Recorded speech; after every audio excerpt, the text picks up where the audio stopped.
അൻമരിയാസ് തന്നെ വിളിച്ചിരുന്നു.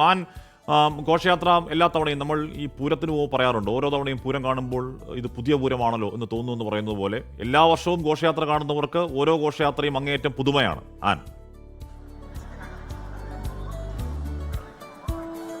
ഹഷ്മി, തീർച്ചയായിട്ടും തൃപ്പൂണിത്തുറ നഗരം അങ്ങനെ ഒന്നാകെ ഓണത്തിന്റെ വൈബിലേക്ക് മാറിയിരിക്കുകയാണ്. നമ്മൾ ആദ്യം രാവിലെ വന്നു കഴിഞ്ഞപ്പോൾ ഇവിടെ കുറച്ച് ആളുകളൊക്കെ ഉണ്ടായിരുന്നു. പക്ഷേ ആ ഒരു സാഹചര്യം അല്ലെങ്കിൽ ആ കാഴ്ചയല്ല നമ്മൾ ഇപ്പോൾ കാണുന്നത് തൃപ്പൂണിത്തുറ നഗരത്തിൽ. ഞാൻ ഇപ്പോൾ നിൽക്കുന്ന പ്രൈവറ്റ് ബസ് സ്റ്റാൻഡിന്റെ സമീപത്താണ്.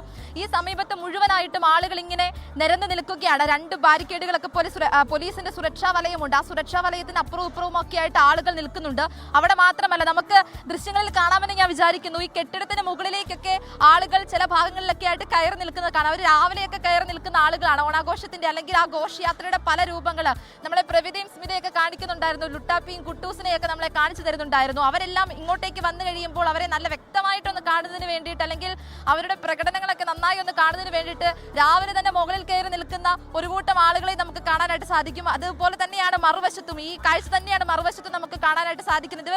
പലപ്പോഴും പല തവണയായിട്ട് വന്നവരാണ്, ആദ്യമായിട്ട് ഈ അത്തച്ചമയം കാണാൻ വേണ്ടിയിട്ട് വന്നവരല്ല ഇവിടെ നിൽക്കുന്നത്. നമ്മൾ ഒരാളോട് ചോദിച്ചു പറഞ്ഞു, ആദ്യം ഒന്ന് കണ്ടു, അത് കഴിഞ്ഞ ശേഷം പിന്നത്തെ വട്ടം വരണോ എന്ന് ആദ്യം ഒന്ന് ആലോചിച്ചു. പക്ഷേ ആ കണ്ടു കഴിഞ്ഞപ്പോൾ വീണ്ടും വീണ്ടും വരാൻ വേണ്ടിയിട്ടുള്ള ഒരു ആഘോഷം അല്ലെങ്കിൽ ഓണത്തിന്റെ വൈബ് എന്താണ് എന്ന് പറയാനായിട്ടാണ് തോന്നുന്നത്. ഓണം മൂടാണ് എന്നാണ് ഇവർ പറയുന്നത്.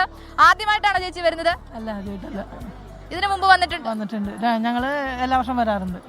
ഇതാണ് എല്ലാ വർഷവും വരുന്നവരാണ്. ഞാൻ ആദ്യം സൂചിപ്പിച്ചതുപോലെ തന്നെയാണ് വീണ്ടും വീണ്ടും ആളുകൾ ഇങ്ങനെ വന്നുകൊണ്ടിരിക്കുകയാണ്. ഏത് മൂഡ് എന്ന് ചോദിച്ചാൽ ഓണം മൂഡ് തന്നെയാണ് ആഷ്മി. ലോകത്തെവിടെയായാലും ഏത് സമയത്തും 24 വാർത്തകളും ഓഗ്മെന്റഡ് റിയാലിറ്റി പാക്കേജുകളും എക്സ്പ്ലെയിനറുകളും വിശദമായി കാണാൻ ഞങ്ങളുടെ യൂട്യൂബ് ചാനൽ നിങ്ങൾക്ക് സബ്സ്ക്രൈബ് ചെയ്യാം.